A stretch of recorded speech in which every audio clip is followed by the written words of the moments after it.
నమస్తే అందరికి. హలో అండి, వెల్కమ్ టు మై ఫ్రెండ్స్.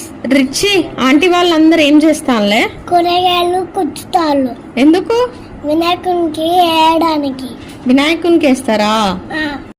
ముందు వీడియోలో ఆల్రెడీ చెప్పినట్టు మా గల్లీ వినాయకుని దగ్గర నిన్న శాకాంబరి ఉత్సవం జరిగింది.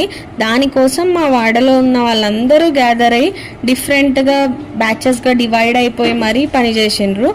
మొత్తం ఓవరాల్గా మా వినాయకుడిని ఇట్లా తయారు చేసినాము. మా వినాయకుని శాకాంబరి లుక్ మీకు ఎలా అనిపించిందో చెప్పండి. శాకాంబరి అలంకరణ తర్వాత సాయంత్రం మా వాడలో వినాయకునికి పూజ జరిగింది. శాకాంబరి అవతారంలో వినాయకుడిని చూడడానికి చాలా మంది వచ్చిండ్రు. ఇది మా శాకాంబరి అవతారంలో మా బుజ్జి గణపయ్య. మీకు ఎలా అనిపించిందో మాకు చెప్పండి. తర్వాత నెక్స్ట్ డే అంటే ఈరోజు మార్నింగ్ మా దగ్గర అన్నదానం కూడా జరిగింది. నెక్స్ట్ వీడియోలో చూసేద్దాం. అప్పటి వరకు